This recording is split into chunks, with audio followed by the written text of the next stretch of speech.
السلام علیکم ورحمۃ اللہ وبرکاتہ۔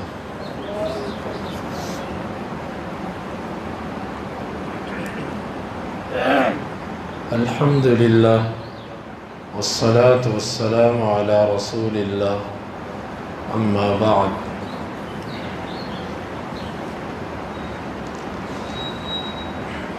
کچھ ہی دنوں کے بعد اسلام کے ارکان میں سے ایک عظیم رکن حج،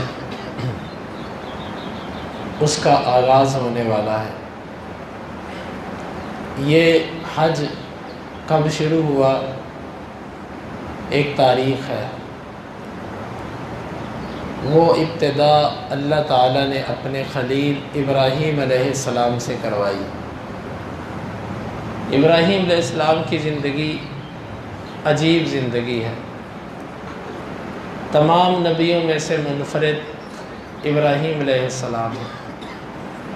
ہر نبی کی دعوت توحید کی تھی۔ کسی نبی نے بھی توحید کے علاوہ کسی اور دعوت کو ابتدا میں اختیار نہیں کیا، لیکن آخر ابراہیم علیہ السلام کی توحید میں کیا ایسا تھا کہ اللہ تعالیٰ نے فرمایا کہ ابراہیم کی ملت کی پیروی کرو، فاتبعوا ملت ابراہیم، ابراہیم کی ملت کی پیروی کرو۔ حالانکہ سارے نبی توحید کی دعوت دیتے رہے، حقیقت اللہ تعالیٰ جانتا ہے، لیکن بات سمجھ یہ آتی ہے کہ اللہ رب العالمین نے ابراہیم علیہ السلام کو جس طرح آزمایا اور جس طرح کی توحید کی دعوت ابراہیم علیہ السلام نے دی، ایسی کسی اور نبی کے حصے میں نہیں آئی۔ ابراہیم علیہ السلام وہ نبی ہیں کہ ان کے زمانے میں ہر قسم کا شرک تھا۔ ستاروں کی عبادت ہوتی تھی، سورج چاند کی ہوتی تھی، بتوں کی ہوتی تھی، اور جو بادشاہ حکمران ہوتا تھا اس کی بھی ہوتی تھی۔ یہی معبود ہوتے ہیں لوگوں کے، یا بت، یا ستارے، یا پھر تیسری چیز ہے کہ کسی انسان کو یہ درجہ دے دینا۔ یہ سارے درجے اس قوم کے اندر پائے جاتے تھے۔ اور ابراہیم علیہ السلام جس گھر میں پیدا ہوئے، وہ انسان بتوں کی خالی عبادت کرنے والا نہیں تھا، بلکہ بت تراش بھی تھا اور بت فروش بھی تھا۔ ان کو بناتا بھی تھا اور ان کو فروخت بھی کرتا تھا۔ قرآن نے ابراہیم علیہ السلام کے باپ آزر کا ذکر کیا، تو یہ بہت بڑی مشکل تھی ابراہیم علیہ السلام کے لیے۔ ابراہیم علیہ السلام نے سب سے پہلے اپنے باپ کو دعوت دی، بڑے اچھے طریقے سے دعوت دی، لیکن باپ نے آگے سے یہی کہا ساری دعوت سننے کے بعد کہ لَئِن لَّمْ تَنْتَهِ يَا إِبْرَاهِيمُ لَأَرْجُمَنَّكَ وَاهْجُرْنِي مَلِيًّا۔ ابراہیم اگر تو باز نہ آیا میں تجھے رجم کر دوں گا، اور تو مجھے چھوڑ جا۔ ملیہ، اس کے دو مطلب ہیں۔ ایک مطلب ہے کہ لمبا عرصہ میری آنکھوں سے دور ہو جا، اور دوسرا اس کا معنی ہے کہ اپنی ہڈیاں بچا کر میرے سے نکل جا۔ ابراہیم علیہ السلام نے بہت اچھے طریقے سے سمجھایا کہ یا اباتی، یا اباتی، ابا جان، اے میرے ابا جان، لما تعبد ما لا يسمع ولا يبصر ولا يغني عنك شيئا۔ آپ ایسی چیزوں کو کیوں پکارتے ہیں جو نہ سنتی ہیں، نہ دیکھتی ہیں، اور نہ آپ کو کچھ فائدہ دے سکیں۔ معبود وہ ہوتا ہے جو سنے، جو دیکھے اور نفع نقصان کا مالک ہو۔ جن کو آپ پکارتے ہو یہ تو نفع نقصان کے مالک نہیں ہیں، نہ سنتے ہیں نہ دیکھتے ہیں۔ نتیجہ یہ نکلا کہ باپ نے اس بیٹے کو اپنے گھر سے نکال دیا، قوم کو دعوت دی۔ قوم ستاروں کی عبادت کرتی تھی۔ ابراہیم علیہ السلام نے دعوت دینے کے لیے انداز یہ اختیار کیا کہ ان سے کہا کہ یہ ستارہ میں اس کو اپنا رب کہتا ہوں۔ تھوڑی دیر کے بعد جب وہ ڈوب گیا، کہا کہ بھئی نہیں، جو ڈوب جائے میں اس سے محبت نہیں کرتا، لا احب الآفلین۔ پھر اب میں چاند کو اپنا الہ کہتا ہوں۔ جب چاند بھی ڈوب گیا پھر یہی کہا کہ جو ڈوب جائے وہ رب نہیں ہوتا، اب سورج میرا رب ہے کیونکہ یہ بڑا ہے۔ جب سورج بھی ڈوب گیا تو پھر کہا کہ اللہ تو میری رہنمائی کر۔ اس کا یہ مطلب نہیں ہے کہ ابراہیم علیہ السلام خود عقیدے کے اعتبار سے ایسے تھے۔ بعض مفسرین نے لکھا کہ ابراہیم علیہ السلام کی پیدائش غار میں ہوئی، اور وہ غار سے نکلے تو اپنے اللہ کو تلاش کرتے کرتے پہلے ستارے کو، پھر چاند کو، پھر سورج کو، پھر اللہ تک پہنچے۔ یہ بات غلط ہے۔ کوئی بھی نبی عقیدے میں غلطی نہیں کر سکتا۔ نبی ایسی غلطیاں نہیں کرتا کہ جو کفر کی حد تک پہنچی ہوں۔ یہ تو کفر ہے اللہ کے سوا کسی کو معبود سمجھنا۔ تو یہ سمجھانے کا ایک انداز تھا، قوم کو سمجھایا اس انداز سے۔ پھر قوم کا ایک طبقہ، یعنی قوم بتوں کی بھی عبادت کرتی تھی، اس کو سمجھانے کے لیے ابراہیم علیہ السلام نے ان کو کہا کہ بھئی یہ کچھ نہیں کر سکتے، اپنے نفع نقصان کے مالک نہیں۔ نتیجہ یہاں تک پہنچا کہ قوم نے ان کی ایک نہ سنی۔ ابراہیم علیہ السلام نے کہا کہ جس دن میں انشاءاللہ ان کو ختم کروں گا، ان کو توڑ دوں گا بتوں کو۔ قوم ایک دن اپنے معمول کے مطابق سالانہ میلے پر گئی، پیچھے سے ابراہیم علیہ السلام نے سارے توڑ دیے اور ایک جو تھا اس کو رہنے دیا۔ جب واپس پلٹے تو کہا انہوں نے کہ من فعل ھذا بآلہتنا، ہمارے معبودوں کے ساتھ یہ سلوک کس نے کیا؟ وہ کہنے لگے کہ سمعنا فتى یذکرہم یقال لہ ابراہیم، ایک نوجوان ہے وہ ان کا بڑا عجیب طریقے سے تبصرہ کرتا تھا، اسے ابراہیم کہتے ہیں۔ تو کہنے لگے فأتوا بہ علی اعین الناس، اسے لوگوں کے سامنے لے کر آؤ۔ لایا گیا، ابراہیم سے پوچھا گیا انت فعلت ھذا بآلہتنا، ہمارے معبودوں کے ساتھ یہ سلوک تو نے کیا ہے؟ ابراہیم علیہ السلام نے کہا کہ فاسألوہم ان کانوا ینطقون، پوچھو ان سے یہ بولتے ہیں تو، یہ کام ان کے بڑے نے کیا ہے، پوچھو ان سے۔ تو بڑے شرمندہ ہوئے کہ اس سے جب ہم پوچھیں گے تو یہ بیچارہ کیا جواب دے گا، یہ تو جواب دے نہیں سکتا۔ تو شرمندگی سے کہنے لگے کہ ابراہیم تجھے پتہ یہ تو بولتے نہیں ہیں۔ ابراہیم علیہ السلام نے کہا افسوس ہے تمہارے لیے، ایسوں کو پکارتے ہو، ایسوں سے مدد مانگتے ہو کہ جو تمہیں بتا بھی نہ سکے۔ الہ تو وہ ہوتا ہے جو دوسروں کی حفاظت کرے، اور جس کو خود کوئی توڑ جائے، جو خود اپنی حفاظت نہ کر سکے، وہ بیچارہ الہ کیسا۔ اس سے یہ بات سمجھ آئی کہ ابراہیم علیہ السلام کی دعوت یہ تھی کہ پکارو اسے جو سنتا ہو، جو دیکھتا ہو، جو نفع نقصان کا مالک ہو، اور اسی طرح جو اپنی حفاظت خود کر سکے، کسی کا محتاج نہ ہو۔ آج آپ دیکھیں اللہ کے سوا کون ہے کہ جو اپنی حفاظت خود کر سکتا ہے؟ ایک اللہ ہے جو اپنی حفاظت خود کر سکتا ہے، ایک اللہ ہے جو سنتا ہے، دیکھتا ہے اور نفع نقصان کا مالک ہے۔ اللہ کے سوا آپ کسی قبر والے کے پاس چلے جاؤ، قرآن کہتا ہے اِنَّکَ لَا تُسْمِعُ الْمَوْتَىٰ، آپ مردوں کو سنا نہیں سکتے۔ شاید کوئی کہے کہ جی سنا نہیں سکتے، وہ سن تو سکتے ہیں، تو قرآن کہتا ہے وَهُمْ عَنْ دُعَائِهِمْ غَافِلُونَ، وہ تو تمہاری پکار ہی سے غافل ہیں، ان کو پتہ ہی نہیں کہ تم کیا کہہ رہے ہو، ان کو علم ہی نہیں کہ تم کیا کہہ رہے ہو، ان کے پاس جا رہے۔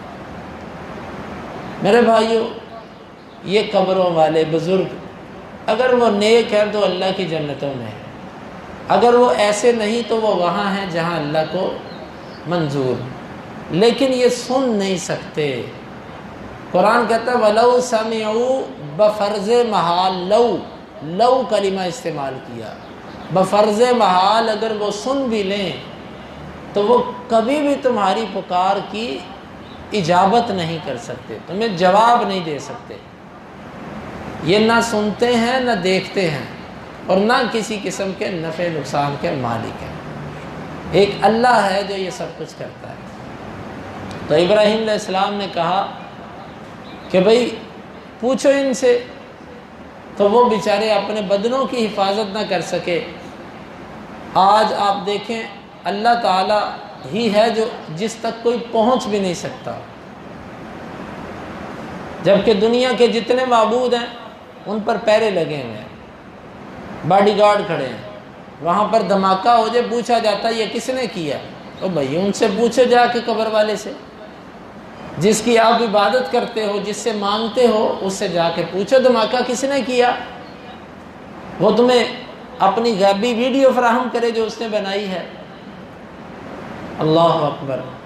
لیکن سمجھ اسی کو آتی ہے کہ جس کے دل کے اندر توحید ہوتی ہے۔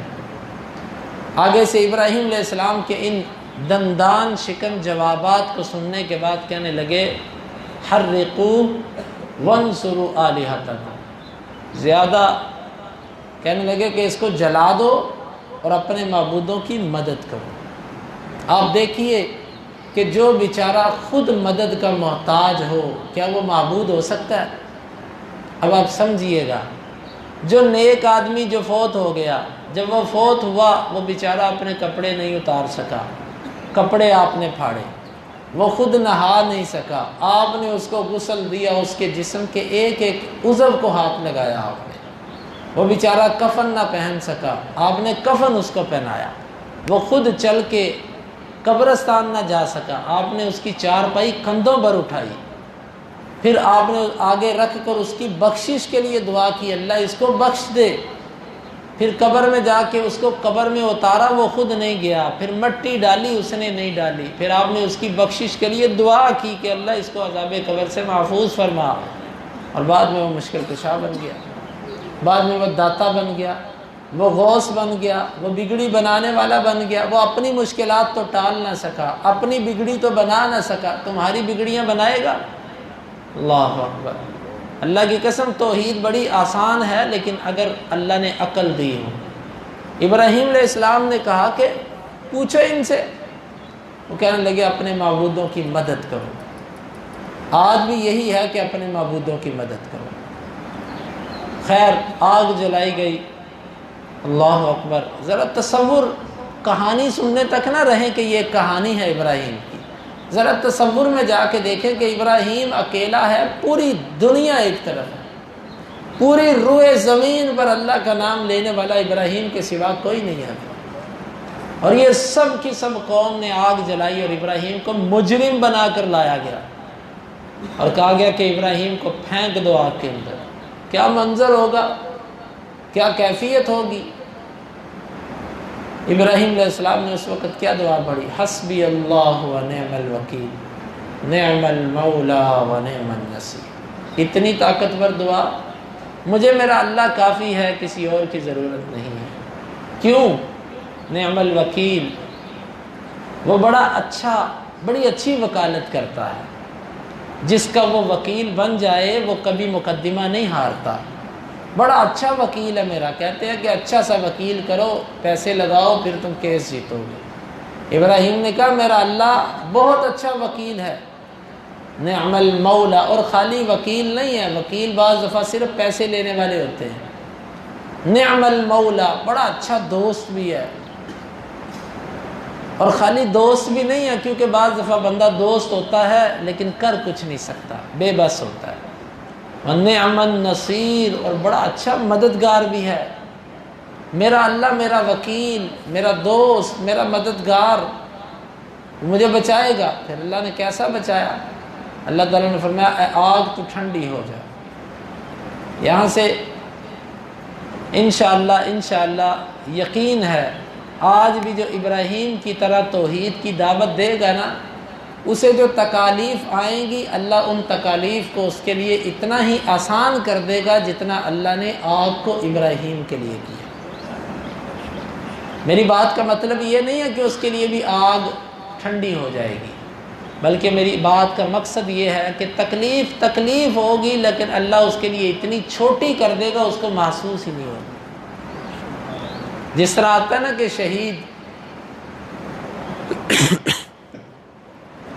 اس کو جب موت آتی ہے تو اس کو موت کی تکلیف ایسے ہوتی ہے جیسے سوئی چبھنے کی تکلیف۔ کیا تکلیف تو وہی ہے، لیکن اللہ اس کے لیے اتنی ہلکی کر دیتا ہے کہ اس کو یوں لگتا ہے۔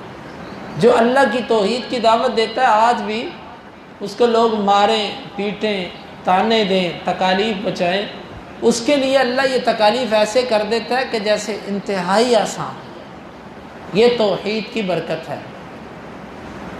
پھر ابراہیم علیہ السلام کا آخری معرکہ جو ہوا وہ وقت کے نمرود سے ہوا۔ ابراہیم کو چرچے ہو گئے تھے ہر طرف کہ ایک نوجوان کو آگ میں پھینکا گیا، کچھ بھی نہیں ہوا اسے، آگ نے اسے کچھ بھی نہیں کہا، آگ بجھ گئی لیکن ابراہیم کو کچھ نہیں ہوا۔ ایک بندہ پوری قوم میں سے مسلمان ہوا، فآمن لہ لوط مسلمان ہوئے، اور تاریخ کے مطابق لوط ابراہیم علیہ السلام کے بھتیجے ہیں۔ ابراہیم علیہ السلام بادشاہ کے پاس گئے، بادشاہ نے کہا کہ کون ہے تیرا معبود، کس کی تو عبادت کرتا ہے؟ کہا میں اس کی عبادت کرتا ہوں جو زندہ کرتا ہے اور مارتا ہے۔ کہنے لگا یہ کام تو میں بھی کرتا ہوں، جس کو چاہوں زندگی دے دوں، جس کو چاہوں پکڑ کے مار دوں، یہ تو میں بھی کرتا ہوں۔ ابراہیم علیہ السلام سمجھ گئے کہ یہ جاہل مکار آدمی ہے، یہ بات کو الجھانا چاہتا ہے۔ یہ نہیں کہا کہ میری مراد یہ ہے، میری مراد یہ ہے، ان باتوں کو چھوڑا، اس سے واضح جو دلیل تھی اس طرف چلے گئے۔ کہا اچھا چلو چھوڑو یار، میرا اللہ وہ ہے جو مشرق سے سورج کو نکالتا ہے، تو مغرب سے لے کر آ۔ اب اس کا باپ بھی یہ کام نہیں کر سکتا تھا، تو فَبُہِتَ الَّذِي کفر، اتنی بات پہ کافر لاجواب ہو گیا، بات کا جواب نہیں آیا اسے۔ اب ابراہیم علیہ السلام کے لیے دنیا تنگ ہو گئی، گھر نکال دیا گیا، قوم ان سے نکال دیے گئے۔ بادشاہ، آخری اپیل تو بندہ بادشاہ سے ہی کرتا ہے نا کہ اس ملک کے اندر مجھے کوئی امن دو، اس سے بھی الجھ پڑے، اس سے بھی اللہ کی توحید کی خاطر نہ بن پائی۔ ابراہیم زمین بند ہو گئی ان کے لیے یہاں پر، وہاں سے چل پڑے ہجرت کر کے۔ پھر نکلے ابراہیم علیہ السلام، کہاں کہاں توحید کے پودے لگائے، پوری دنیا کے اندر چل چل کے ابراہیم نے توحید کی دعوت دی، کیونکہ ابراہیم سے پہلے جو قومیں آئی تھیں اللہ نے ان کو تباہ کر دیا تھا۔ تقریباً ابراہیم علیہ السلام وہ شخص تھے کہ جنہوں نے پوری دنیا کے اندر پھر کے اللہ کی توحید کی دعوت دی، پھر اللہ کا گھر بنایا اور لوگوں سے کہا کہ لوگوں اللہ نے گھر بنایا ہے اور اللہ نے تمہیں دعوت دی ہے کہ اس کے گھر کا حج کرو۔ اللہ نے کہا ابراہیم اعلان کر دو لوگوں کے اندر حج کا، ابراہیم نے حج کا اعلان کیا۔ الغرض ابراہیم علیہ السلام کی ملت کا اللہ نے ہمیں حکم دیا، ملت ابیکم ابراہیم، اپنے باپ ابراہیم کی ملت کو لازم پکڑو۔ یہ ملت کیا ہے؟ یہ توحید کی دعوت ہے۔ میرے بھائیو، خالی میٹھے میٹھے مسائل سننے سنانے کا نام دین نہیں ہے۔ کسی بھی نبی کی جو مخالفت ہوئی ہے وہ اعبد اللہ، اللہ کی عبادت کرو، اس پر نہیں ہوئی، بلکہ ولا تشرکوا بہ شیئا، اس پر ہوئی ہے۔ جب اس نے کہا ہے نا اللہ کے سوا کوئی عبادت کے لائق نہیں، تب سب نے مخالفت کی ہے۔ تو یاد رکھیے، لوگوں کو جب بھی دعوت دیجیے توحید سے دیجیے۔ نبیوں کی پہلی دعوت توحید ہوتی تھی، یہ نہیں ہوتا تھا آؤ نماز پڑھو روزہ رکھ لو، اس سے تو شاید وہ انکار نہ کرتے۔ پہلی چیز یہ تھی کہ ایک اللہ عبادت کے لائق ہے، اس کے سوا کوئی عبادت کے لائق نہیں۔ میرے بھائیو، آپ تاجر ہیں، آپ ٹیچر ہیں، آپ ملازم ہیں، آپ زندگی کے کسی شعبے سے تعلق رکھتے ہیں، ٹیچر ہیں، آپ توحید کی دعوت کا اہتمام کیجیے۔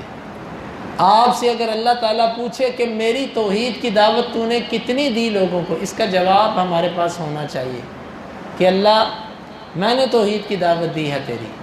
فتوے بازی نہیں، لوگوں کو کافر مشرک کہہ کر اپنے سے متنفر نہ کریں۔ جادلہم باللتی ہی احسن، اچھے طریقے سے، لیکن اچھے طریقے کا مطلب یہ نہیں ہے کہ آپ کسی کو توحید کی دعوت ہی نہ دیں۔ ہمارے بزرگ، ہمارے بڑے اکثر وہ اس بات پہ مشہور ہوتے تھے توحید کی دعوت پر، لیکن آج ان کی اولادیں، آج ہمارے توحید کو سمجھنے والے اتنے سست ہو چکے ہیں، اتنے سست ہو چکے ہیں کہ توحید کی دعوت دیتے ہوئے شرم محسوس کرتے ہیں، کہتے ہیں نہیں جی کسی کے ساتھ اختلاف نہ کرو، کوئی ناراض نہ ہو جائے، ایسی فرقہ والی بات نہ کرو۔ بھائیو، اللہ کو ایسی چیز، ایسی عبادت بھی اللہ کو پسند نہیں ہے۔ تو اس لیے میرے معزز سامعین، اللہ کی توحید سب سے پہلے توحید، جب بھی کسی کو دعوت دیں اچھے طریقے سے سب سے پہلے توحید کہ بھائی ایک اللہ ہی ہے، اللہ کے سوا کوئی کچھ نہیں کر سکتا، نہ کوئی بگڑی بنا سکتا، نہ کوئی داتا ہے، نہ کوئی غوث ہے، نہ کوئی گنج بخش ہے، نہ کوئی غریب نواز ہے، کوئی کچھ نہیں کر سکتا، ایک اللہ ہی ہے جو یہ سارے کام کرتا ہے۔ تو توحید کی دعوت کو ہم بھی اختیار کریں جو ابراہیم علیہ السلام نے اختیار کی۔ اللہ تعالیٰ سے دعا ہے اللہ تعالیٰ ہمیں صحیح عقیدہ اپنانے کی اور اس کی دعوت دینے کی ہمیں توفیق عطا فرمائے۔ اللہم انفعنا بما علمتنا وعلمنا ما ينفعنا وزدنا علما وآخر دعوانا ان الحمد للہ رب العالمین۔